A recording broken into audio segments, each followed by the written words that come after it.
The fluorescent lights buzzed overhead like angry wasps as I stood behind Register 7, my fingers moving automatically across the scanner. 18 years of the same motions, the same red vest that clung to my shoulders, the same forced smile for customers who barely saw me as human. My name is Becky Morrison, 41 years old, and I thought I knew what my life was. The woman in front of me struggled with 2 screaming toddlers, their faces red with fury.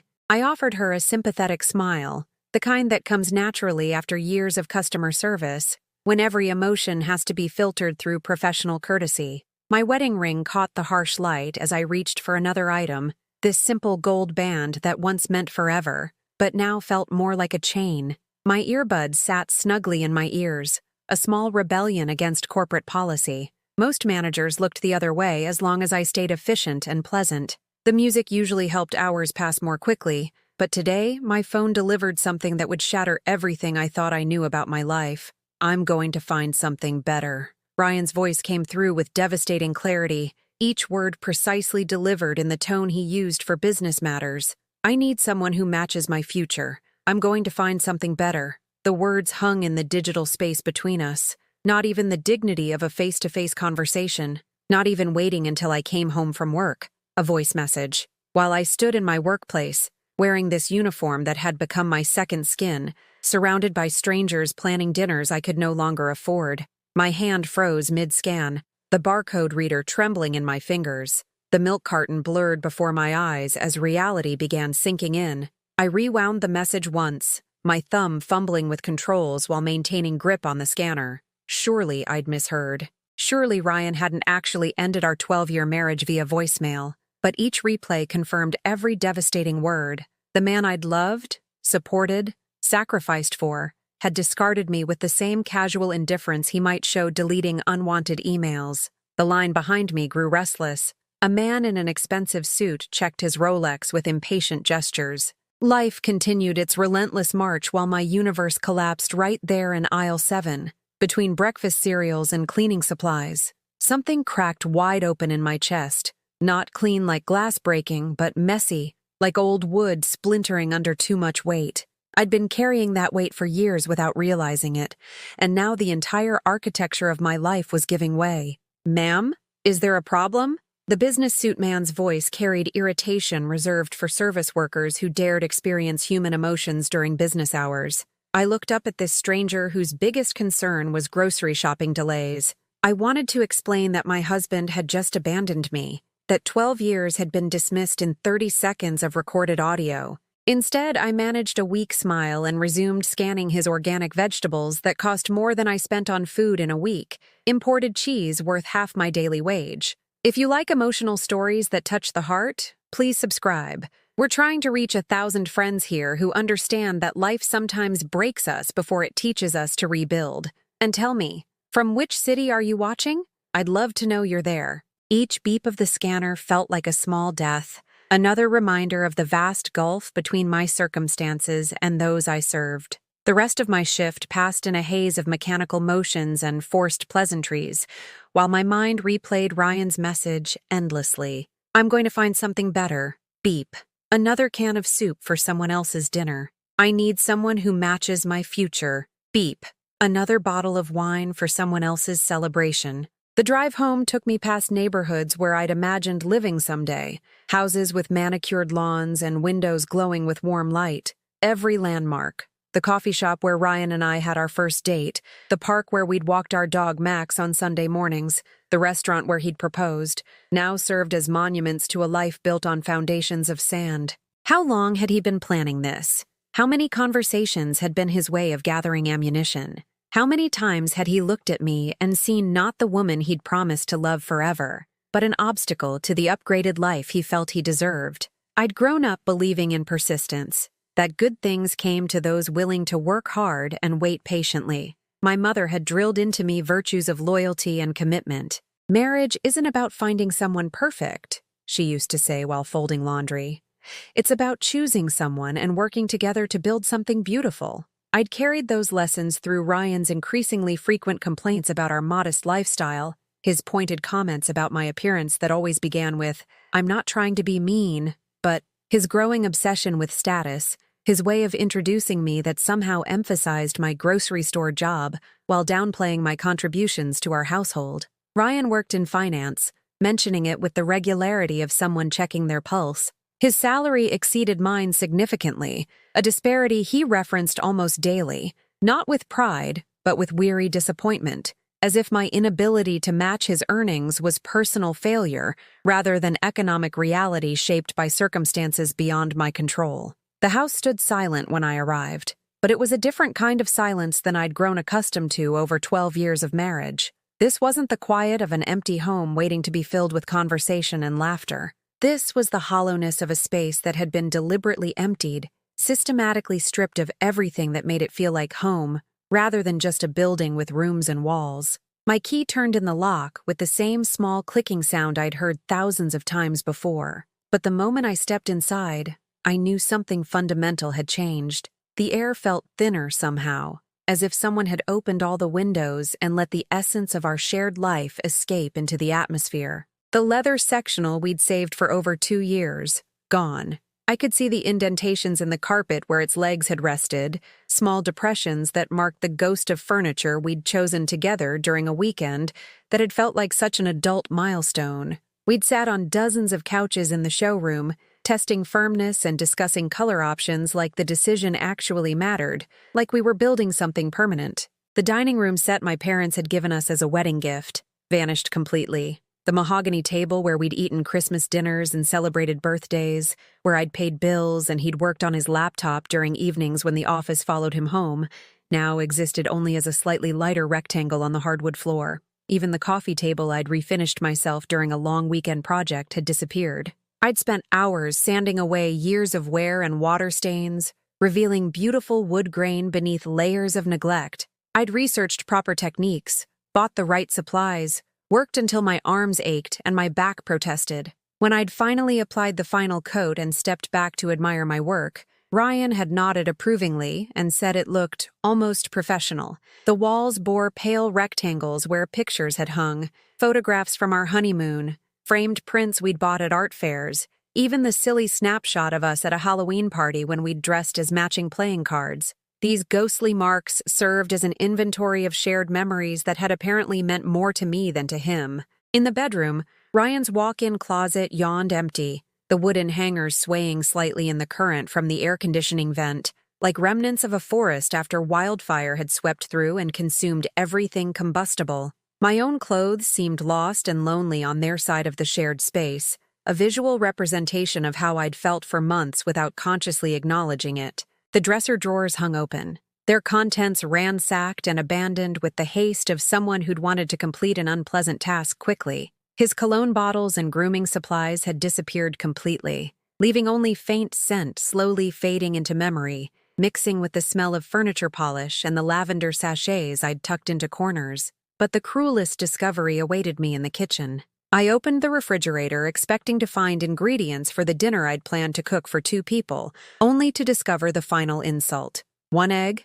half a bottle of ketchup, and a slice of stale bread. This was my inheritance from 12 years of marriage, the scraps left behind by a man who'd taken everything he deemed valuable. The refrigerator shelves were bare, except for condiments and items that never seemed to get used up. Pickle relish, soy sauce packets from Chinese takeout, a jar of maraschino cherries, so old I couldn't remember what I'd originally intended to use them for. I cracked the egg into a pan, whose non-stick coating had worn away in patches, making cooking a small act of faith. The egg sizzled in oil I'd found in a cabinet, probably older than it should have been but still capable of preventing complete culinary disaster. I ate my meager dinner standing at the counter, too drained to sit at the kitchen table where we'd shared thousands of meals. Too numb to cry over the irony that I, who had fed others for so many years, now found myself with barely enough food to sustain myself. But even worse than the missing furniture and empty refrigerator was what I discovered when I checked our joint savings account,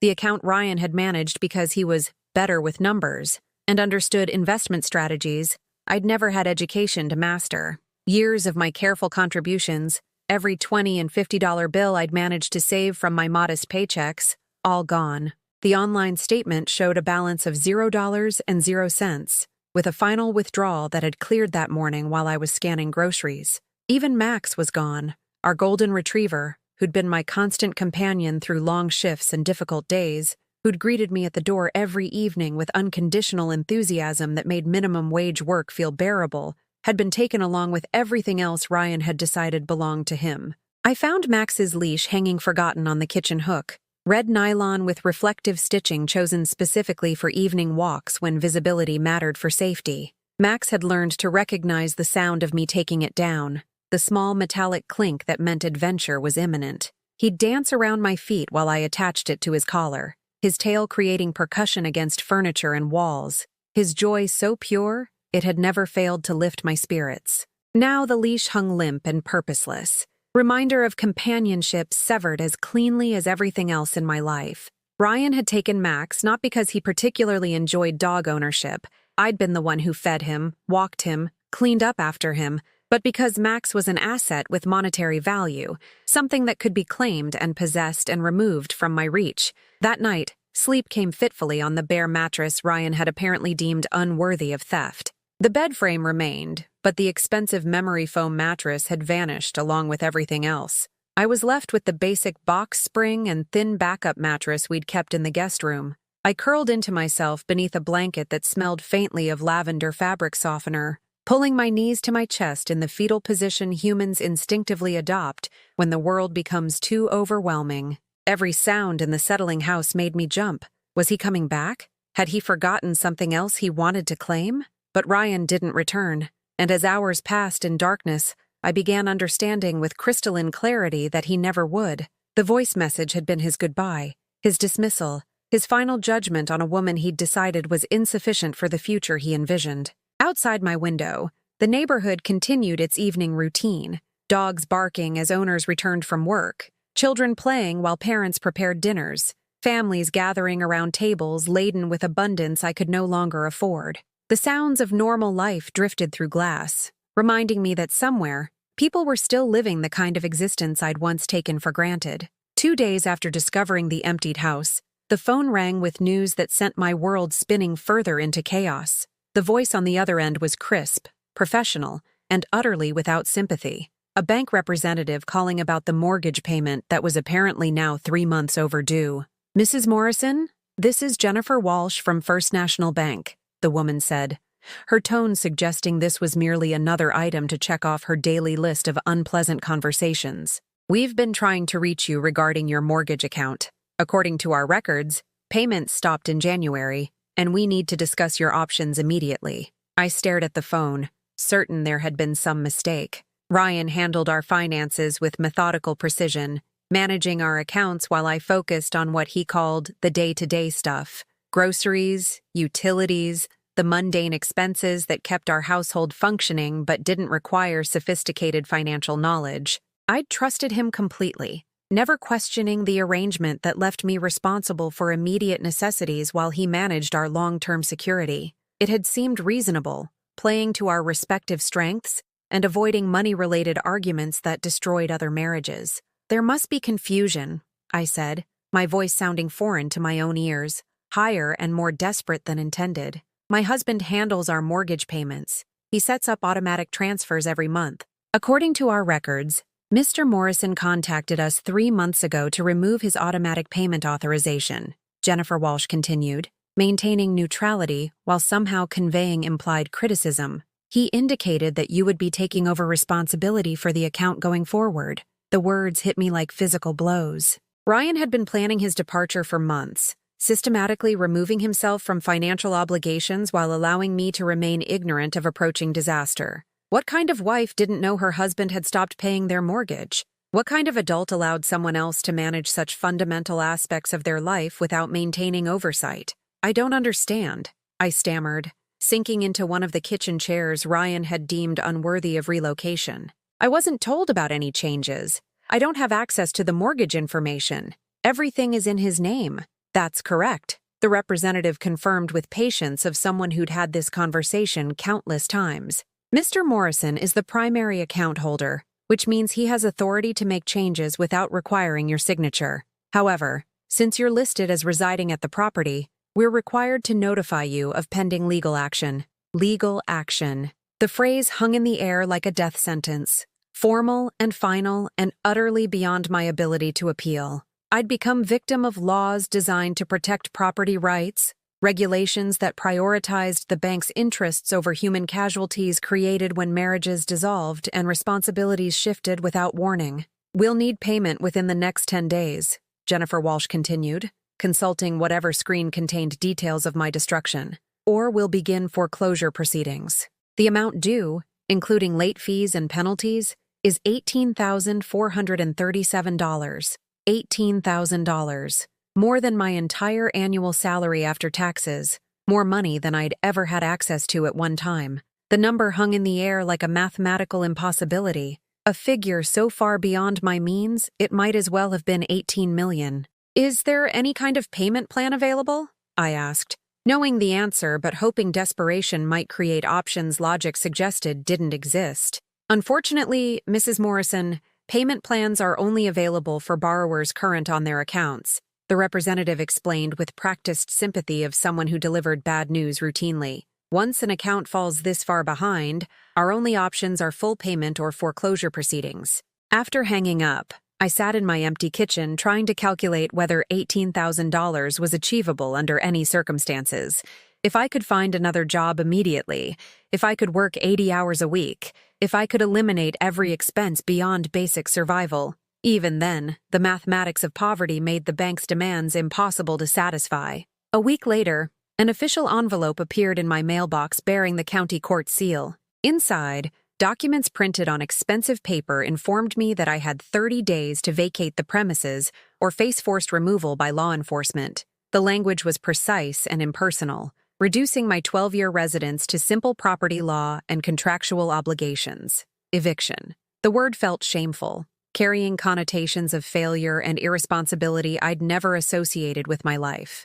I'd always paid bills, met obligations, lived within my means with careful attention that people of limited resources exercise as survival. Yet here I was, facing homelessness through no fault of my own, victim of laws protecting financial institutions while leaving individuals vulnerable to calculating cruelty of people they'd trusted. The 30-day notice was presented as courtesy, evidence of a system balancing property owners' rights against basic human need for shelter. But 30 days wasn't enough time to accumulate deposits and references required for rental housing, especially when employment had become irregular, and credit rating had undoubtedly been damaged by mortgage defaults I'd known nothing about. The final blow came the following Monday morning when I arrived at Parker's Market, assuming it would be another routine day of scanning barcodes and forcing smiles. Instead, I found myself called into the manager's office, a cramped space behind customer service that smelled of stale coffee and disinfectant,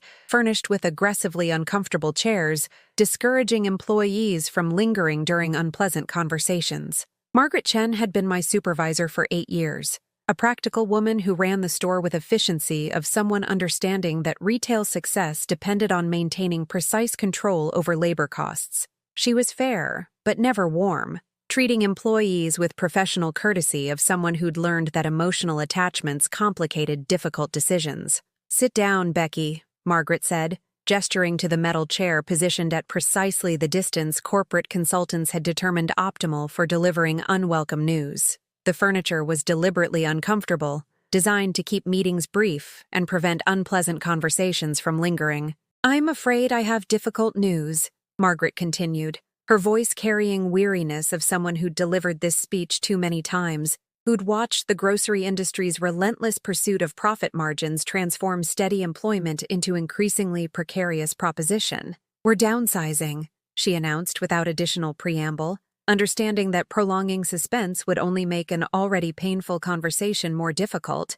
"Corporate has decided to eliminate several full-time positions across all locations as part of chain-wide cost reduction initiative. Since you've been here longest, your severance package will be more substantial, but your position is being eliminated effective immediately. 18 years of loyal service, of showing up early and staying late, of covering shifts for sick colleagues and working through holidays when others were home with families, of maintaining professional demeanor even when customers treated me with casual contempt, all reduced to corporate decision made by people in distant offices who'd never learned my name or witnessed my dedication. Your final paycheck will include 2 weeks severance pay," Margaret continued, sliding an envelope across the desk with mechanical precision. "I want you to know this decision came from levels far above my authority. If it were up to me, you'd be the last person I'd consider letting go.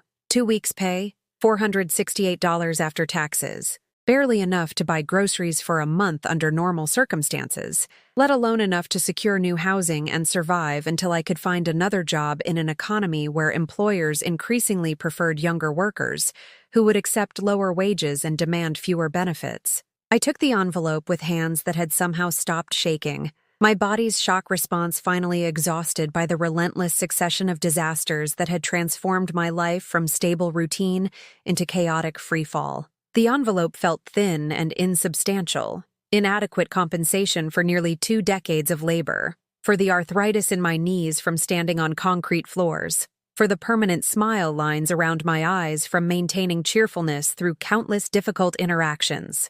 I cleaned out my locker in the employee break room, gathering the few personal items I'd accumulated over nearly 2 decades.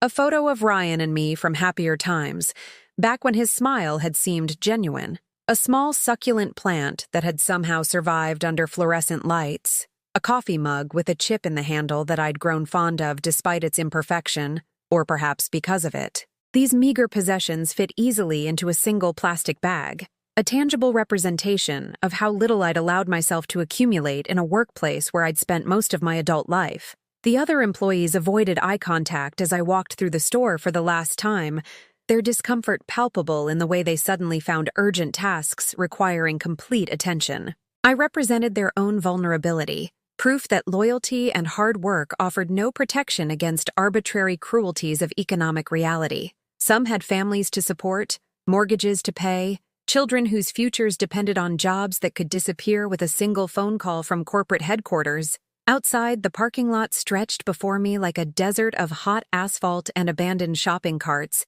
heat waves rising from pavement in the late afternoon sun. My Honda Civic sat in the employee section where I'd parked it thousands of times before, faithful and unpretentious, the only thing in my life that hadn't betrayed or abandoned me when circumstances became difficult. I sat behind the wheel for a long time, staring at the store that had defined my identity for 18 years, wondering who I was supposed to be now that everything I'd thought permanent had proven ephemeral. The building looked the same as always. Red brick facade, large windows displaying weekly specials, automatic doors opening and closing with mechanical regularity. But I was no longer part of that routine, no longer one of the people who made the system function. The car became my refuge when the eviction notice expired, and sheriff's deputies arrived to oversee my removal from the house I'd called home for over a decade. They were professional but firm, explaining with practiced sympathy that I could take only what I could carry, and that remaining possessions would be disposed of according to state law.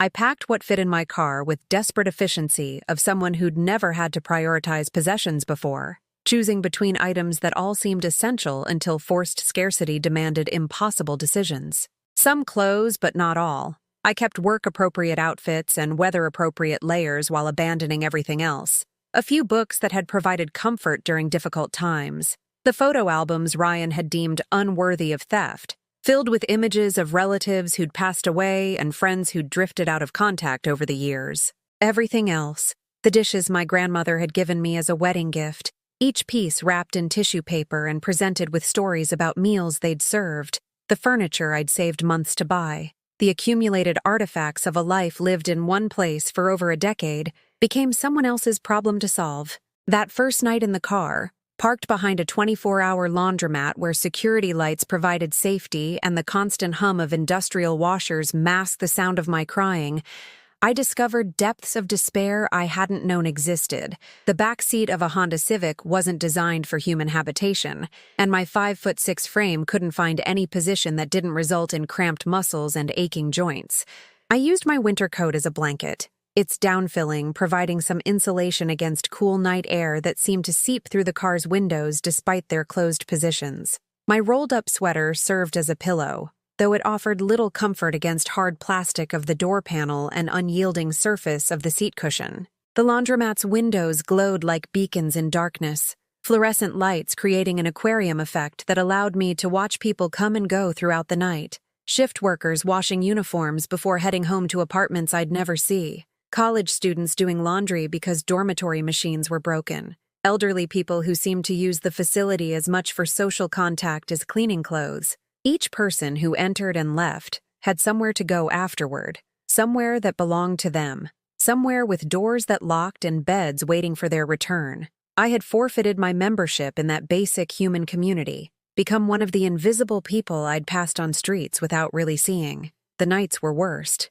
During daylight hours, I could maintain pretense of normalcy, could sit in libraries and coffee shops and blend in with people who had homes to return to when evening came. But when darkness fell and the world divided itself into those who had shelter and those who didn't, my exile from conventional society became impossible to ignore. I learned rhythms of 24-hour businesses, discovering which gas stations had cleanest restrooms and most understanding staff. I found that some fast food restaurants would allow me to sit for hours nursing a cup of coffee if I chose timing carefully and didn't attract attention. I identified parking spots where a lone woman in a car wouldn't draw unwanted notice from police or predators. The days blurred together in a haze of job applications and careful resource management. I used public restrooms at gas stations, learning which locations had cleanest facilities and most understanding management. Some places posted signs discouraging loitering, but others seemed to recognize that people in desperate circumstances deserved basic human dignity.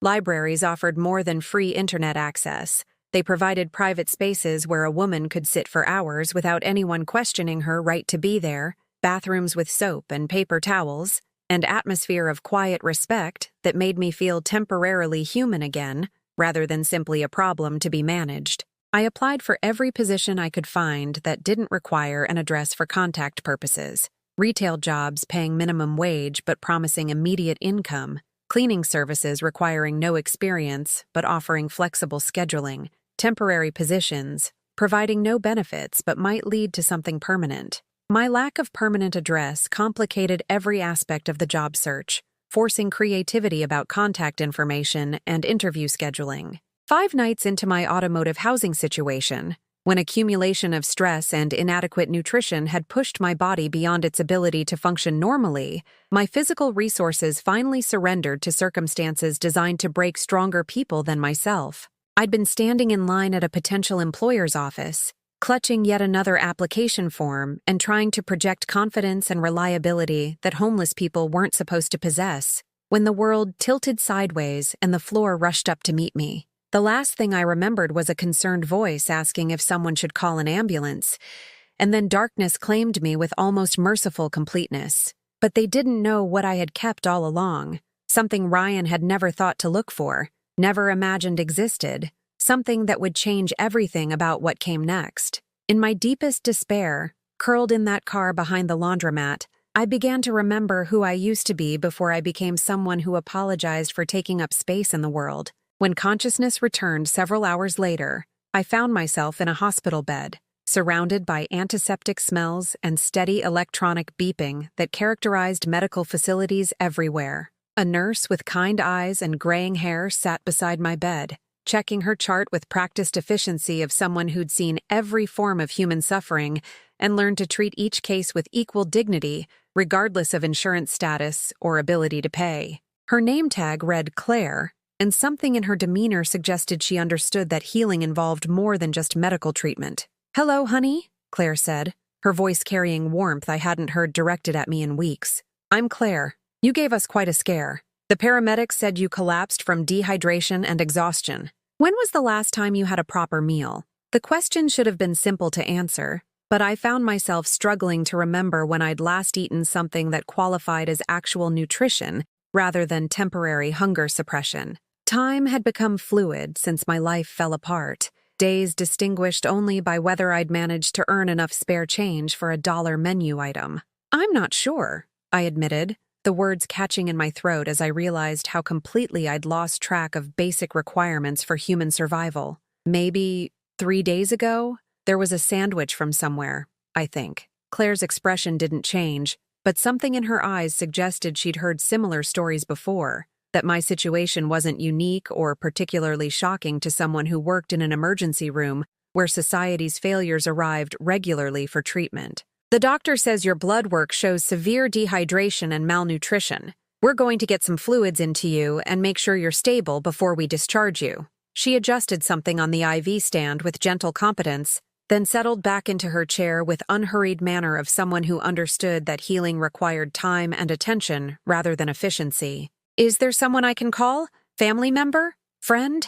Someone who should know you're here?" The question hung in the air between us, highlighting the completeness of my isolation in ways that made my circumstances feel even more devastating. Ryan had been my emergency contact for everything: medical forms, employment paperwork, insurance documents, and his departure had left me without backup plans or support systems that most adults took for granted. "No," I said finally, the admission feeling like another small death. "There's no one." Claire nodded as if she'd expected this answer, as if the correlation between homelessness and social isolation was something she'd observed enough times to recognize the pattern. "I understand. More than you might think." She reached into her pocket and pulled out a wrapped sandwich, the kind of simple meal that hospitals provided for staff during long shifts. "I used to be where you are," Claire continued, unwrapping the sandwich with deliberate care. "Different circumstances, but the same feeling of falling through cracks you didn't even know existed.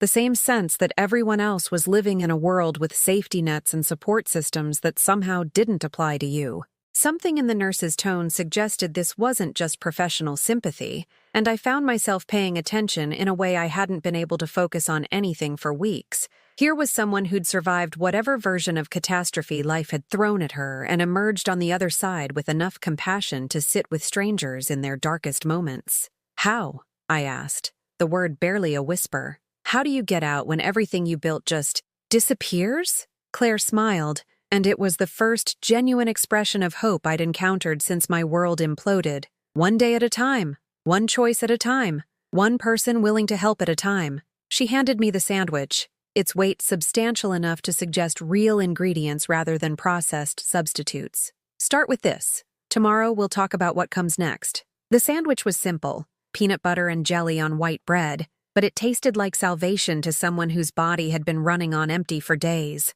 As I ate, Claire told me about a church not far from the hospital that ran programs for women in crisis situations, people who'd found themselves displaced by circumstances beyond their control. "I'm not particularly religious myself," Claire explained with careful honesty of someone who'd learned to separate spiritual beliefs from practical assistance. "But sometimes desperate circumstances require people to accept help from unexpected sources. The people there understand that crisis doesn't discriminate based on faith or moral worthiness. They don't preach at you," Claire assured me, recognizing hesitation in my expression. "They don't require you to attend services or profess beliefs you don't hold. They just provide what you need to get back on your feet: shelter, food, job placement assistance, and dignity. That last one might be the most important thing they offer: dignity." The word resonated with me in ways I couldn't articulate, touching something deep inside that had been damaged by weeks of feeling invisible and worthless. I'd been stripped of so many things: my home, my marriage, my job, my financial security, but perhaps most devastatingly, I'd lost my sense of myself as someone worthy of respect and consideration. It wasn't pain anymore. It was clarity. Lying in that hospital bed, eating a simple sandwich offered by a stranger who'd once walked a similar path, I felt something shift inside me. Not hope exactly. That felt too fragile, too dangerous to trust, but awareness. Recognition that the woman who'd allowed herself to be diminished and dismissed still existed somewhere beneath the accumulated weight of betrayal and abandonment.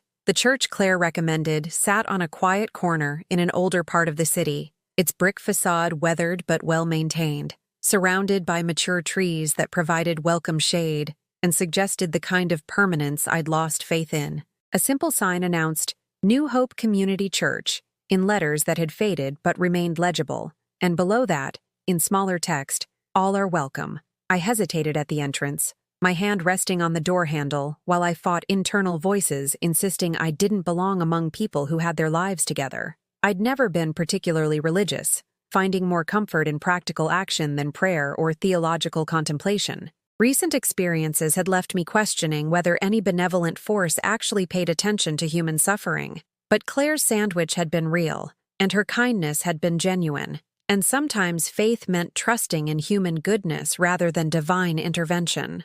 Sometimes survival required accepting help from sources you hadn't previously considered, expanding your definition of community to include people whose beliefs and backgrounds differed from your own. I opened the door and stepped inside, immediately struck by warmth that had nothing to do with temperature and everything to do with how space had been designed to welcome rather than intimidate. The interior was simple but comfortable, with wooden pews showing wear patterns of decades of use and windows allowing natural light to supplement gentle artificial illumination. A woman in her 60s approached with unhurried manner of someone accustomed to meeting people in crisis, her gray hair pulled back in practical style and her clothing chosen for comfort rather than fashion. She introduced herself as Judy Martinez, coordinator of the church's assistance programs, and explained services available to women who found themselves temporarily displaced. Temporarily, Judy emphasized, making eye contact in a way that suggested she understood the psychological importance of framing homelessness as a condition rather than an identity,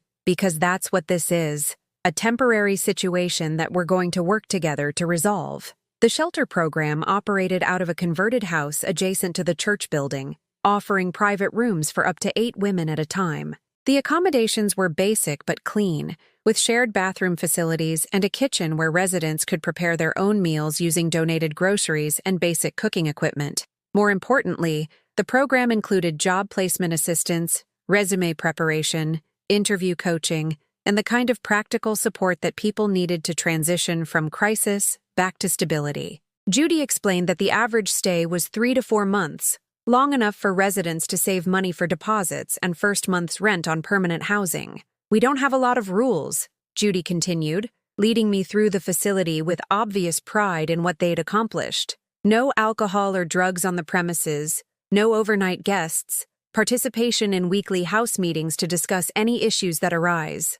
Beyond that, we trust people to manage their own lives while we provide the support they need to get back on their feet. The room I was assigned was small but private, with a single bed, a dresser, and a window that looked out onto a garden where previous residents had planted flowers and vegetables. The walls were painted a cheerful yellow, and someone had hung encouraging quotations in simple frames, words about perseverance and hope that might have seemed trite under other circumstances, but felt profoundly meaningful to someone who'd begun to doubt whether her situation could improve. That first night in an actual bed, between clean sheets, with a locked door between myself and the outside world, I slept more deeply than I had in weeks. The simple luxury of horizontal rest, of physical safety, of knowing I wouldn't be woken by police flashlights or the need to move my car before dawn, allowed my body to begin recovering from the trauma of recent events. Judy proved to be more than just an administrator. Over the following weeks, she became a mentor, teacher, and sometimes surrogate family member who understood that rebuilding a life required more than just providing shelter and meals. She helped me rewrite my resume to emphasize transferable skills rather than just job titles, taught me interview techniques that highlighted my reliability and experience rather than my recent employment gap. 18 years of customer service experience, Judy said, reviewing the updated resume with attention of someone who understood that presentation mattered in ways that went beyond qualifications. That demonstrates loyalty, patience, communication skills, problem-solving ability. Any employer would be lucky to have someone with your background. She also provided something equally important, a daily routine that gave structure to days that had become shapeless and directionless during the worst period of my crisis. Morning coffee in the communal kitchen, job searching at the computer center the church maintained for residents, afternoon walks through the neighborhood that helped me remember what normal life looked like.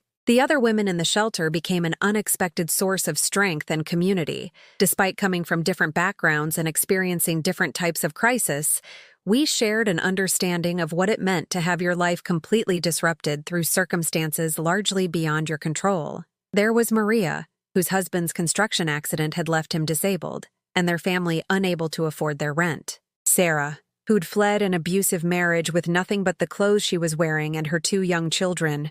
Jennifer, whose small business had failed during an economic downturn, taking her savings and her apartment with it. Each woman's story was different, but we all shared the experience of discovering how quickly stability could transform into chaos, how thin the line was between security and desperation. We cooked meals together in the communal kitchen, shared job leads and interview tips, offered emotional support during the inevitable setbacks that came with trying to rebuild from nothing. 3 weeks into my stay, I found a position at a medical office across town, part-time receptionist work that paid less than my grocery store job had, but offered something more valuable: dignity. Dr. Patricia Coleman ran a family practice in a neighborhood where she treated everyone from wealthy professionals to families struggling to afford basic health care, and she valued reliability over credentials. "I've read your resume," she said during the interview, her tone suggesting she'd seen past the employment gap to recognize the dedication underlying my work history. 18 years in customer service tells me you know how to handle difficult situations with patience and professionalism. That's exactly what I need in someone who'll be the first person my patients interact with. The work itself was straightforward: answering phones, scheduling appointments, handling insurance paperwork, greeting patients with the same kind of respectful courtesy I'd provided grocery customers for nearly 2 decades. But the environment was entirely different. Dr. Coleman treated her staff as professionals whose contributions mattered, and patients generally approached medical appointments with more respect than they'd shown toward grocery store employees. I began each shift by arriving 15 minutes early, using the extra time to review the day's schedule and prepare for whatever challenges might arise. The office operated with quiet efficiency, and I found genuine satisfaction in being part of a team focused on helping people rather than maximizing profit margins. My first paycheck was modest, but it represented something more significant than the dollar amount printed on the paper. It was proof that I remained capable of contributing something valuable to the world, that the woman who'd been systematically dismissed and discarded still possessed skills that employers valued. I opened a new bank account at a small credit union recommended by Judy, starting over with the careful attention to detail that people in precarious circumstances learn to exercise as survival strategy. Every dollar was budgeted with precision: rent money for when I could afford my own place, food expenses calculated to the penny, transportation costs minimized through careful route planning and walking when weather permitted. But even as my external circumstances slowly improved, something deeper was changing inside me. The nights in the shelter gave me time to think without the constant panic of immediate survival needs, space to process not just what had happened to me, but how I'd allowed it to happen. I began remembering the woman I'd been before Ryan's systematic erosion of my self-worth, before I'd accepted his definition of my value as a person. I'd been capable once, capable enough to support myself, to make decisions, to trust my own judgment about people and situations. Somehow, gradually, I'd allowed those capabilities to atrophy, had accepted a role as supporting character in my own life. The other women in the shelter noticed the change before I did. "You're walking differently," Sarah observed one evening as we prepared dinner together in the communal kitchen. "Straighter, like you're taking up the space you're supposed to take up." She was right. I'd spent so many years making myself smaller, apologizing for my presence, deferring to Ryan's opinions and preferences and supposed expertise, that I'd forgotten what it felt like to move through the world with confidence in my own worth. One evening, while organizing the small collection of personal items I'd managed to salvage from my former life, I found something I'd forgotten I still possessed: a business card tucked into an old wallet, worn soft from years of handling but still legible. The name printed on it belonged to someone I hadn't spoken to in 15 years, someone whose path had diverged from mine during the early years of my marriage to Ryan: Elizabeth Hartman, attorney at law, specializing in family law and estate planning.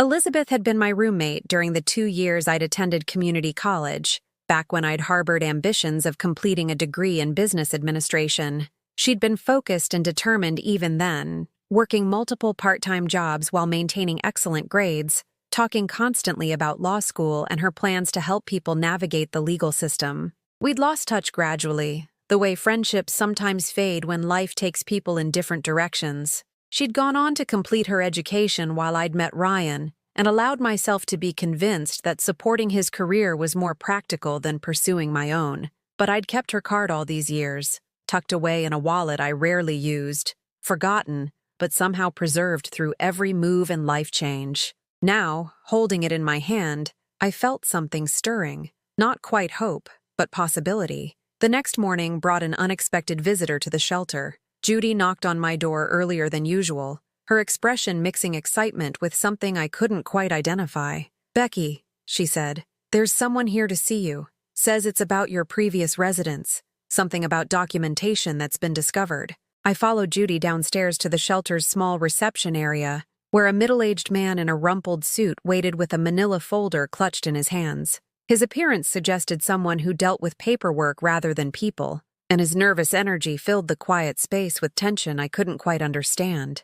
"Mrs. Morrison," he said, rising awkwardly from his chair. "I'm David Chen from the county recorder's office.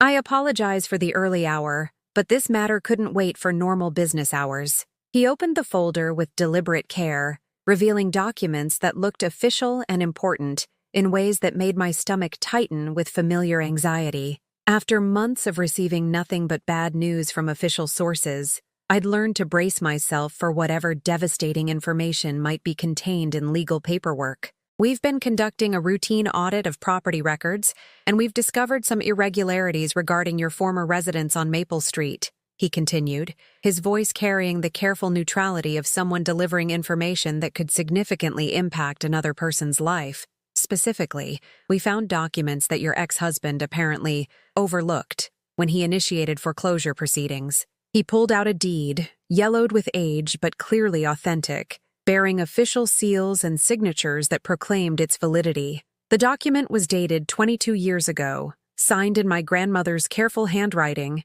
and witnessed by a notary whose stamp had faded but remained legible. According to this deed, your grandmother, Helen Morrison, transferred ownership of the property at 847 Maple Street to you as a wedding gift in 2002, David Chen explained, his finger tracing lines of text that seemed to dance before my eyes. The transfer was properly recorded, but somehow your name was removed from more recent documentation.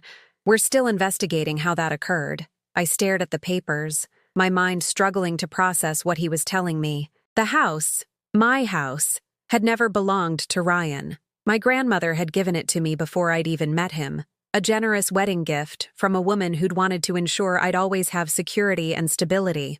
"I don't understand," I said, my voice barely above a whisper. "Ryan handled all our financial paperwork. He said his name was on everything because his credit was better, because it was simpler for tax purposes." David Chen's expression suggested he'd encountered similar situations before, cases where one spouse systematically excluded the other from property ownership through manipulation of legal documents. "Mrs. Morrison, your ex-husband had no legal authority to mortgage this property or initiate foreclosure proceedings. The house belongs entirely to you and has since your grandmother's death. Any mortgage taken out without your knowledge or consent would be considered fraudulent." The room seemed to tilt around me as the implications sank in. Ryan had not just abandoned me, he'd stolen from me. For 12 years, he'd allowed me to believe we were equal partners in a marriage, while systematically stealing my inheritance, my security, my legal rights to property that had been mine before he'd even entered my life.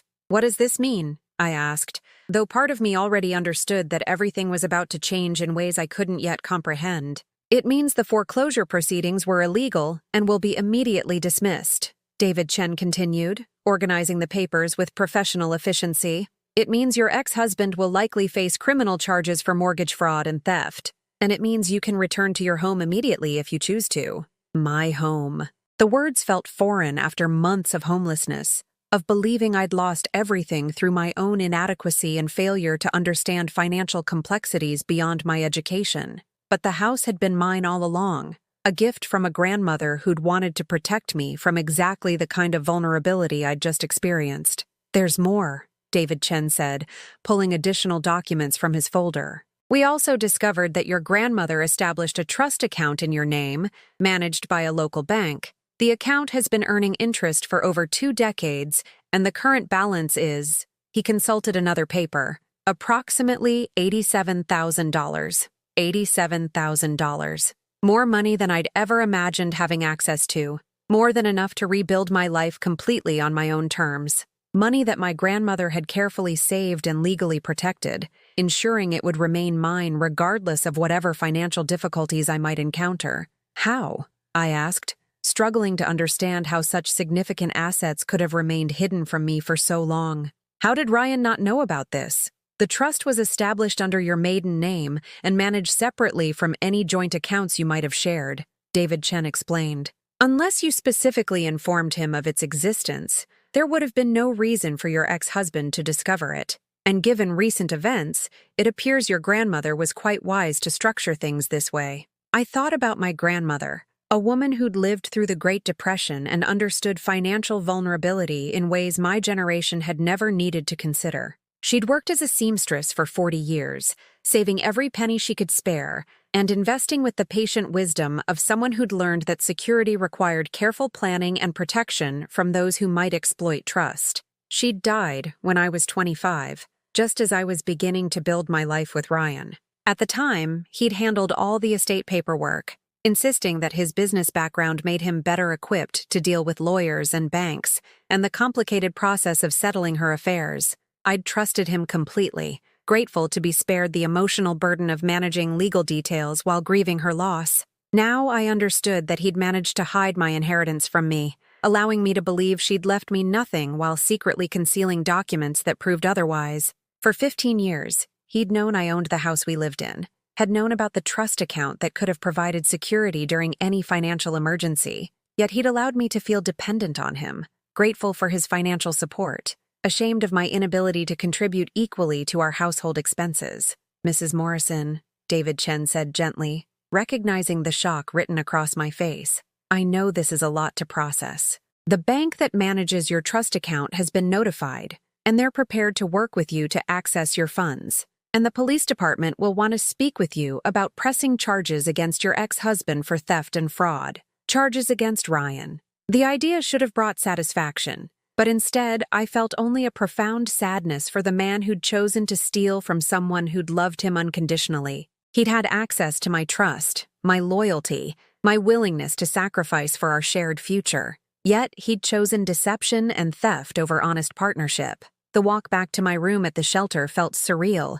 as if I was moving through someone else's life rather than my own. The other women were beginning their morning routines, Sarah helping her children get ready for school, Maria preparing for another day of job interviews, Jennifer working on applications for small business loans that might allow her to start over. Each of them was fighting to rebuild from circumstances that had stripped away their security and stability. Yet here I was, discovering that I'd never actually lost my security. It had simply been hidden from me by someone I'd trusted completely. I sat on my small bed and looked out the window at the garden where previous residents had planted hope in the form of flowers and vegetables. Tomorrow, I could return to my house, and begin rebuilding on foundations that had always been solid, even when I'd believed they'd crumbled. But something had fundamentally changed during these months of struggle and loss. I'd discovered who I was when stripped of everything I'd thought defined me. I'd learned to value my own judgment, to trust my own capabilities, to recognize my worth independent of anyone else's validation or approval. The woman who would walk back into that house would be fundamentally different from the one who'd been evicted from it. That woman had apologized for taking up space in the world. This woman knew she had every right to be here. I reached into my wallet and pulled out Elizabeth Hartman's business card, no longer a relic from an abandoned past, but a bridge to a future I was finally ready to build on my own terms. It was time to make some phone calls, starting with the woman who'd always believed I was capable of more than I'd allowed myself to become. 6 months later, I stood in the kitchen of my house, watching the morning sun stream through windows I'd cleaned myself, illuminating a space that finally felt like home, rather than a place where I happened to live. The coffee maker gurgled softly as it finished brewing, and I could hear birds singing in the garden I'd started cultivating in the backyard, where I'd planted vegetables and flowers with the same careful attention my grandmother had once given to her own small patch of earth. The legal proceedings had unfolded with the methodical precision that justice sometimes achieves when the evidence is overwhelming and the wrongdoing is clear. Ryan faced multiple charges: mortgage fraud, identity theft, financial elder abuse for his manipulation of my grandmother's estate documents. His carefully constructed life of appearances and status symbols had crumbled faster than mine had, though his destruction was entirely of his own making. Elizabeth Hartman had proven to be everything I'd remembered and more. She'd taken my case with the focused determination that had characterized her even in college, approaching Ryan's deceptions with the systematic thoroughness of someone who understood that fraud cases required meticulous documentation and patient pursuit of every detail. He thought he was clever, Elizabeth had said during one of our meetings in her downtown office, surrounded by law books and case files that represented other people's struggles for justice. But fraudsters always leave traces, and your grandmother was smarter than he gave her credit for. She protected you in ways he never imagined. The house had been restored to me completely, along with restitution for the emotional distress and financial hardship Ryan's theft had caused. But more than the money or the property, I'd reclaimed something infinitely more valuable: my sense of myself as a competent adult, capable of making decisions and trusting my own judgment. I'd left the grocery store job behind permanently, using my trust fund to complete the business degree I'd abandoned 20 years earlier. At 42, I was among the older students in my classes, but I brought life experience and determined focus that my younger classmates often lacked. My professors valued the perspective I contributed to discussions about business ethics and employee relations, subjects I understood from angles that textbooks couldn't convey. Dr. Coleman had been understanding about my transition from part-time employee to full-time student, though she'd asked me to continue working a few hours each week because patients had grown to trust and appreciate my presence. "You have a gift for making people feel heard and valued," she'd said. "That's not something they teach in business school." The women at the shelter had celebrated my victory as their own, understanding that my success represented possibility for all of them. Sarah had found stable housing and a job that allowed her to support her children independently. Maria had successfully navigated the complex process of applying for disability benefits for her husband, while securing employment that accommodated her family's needs.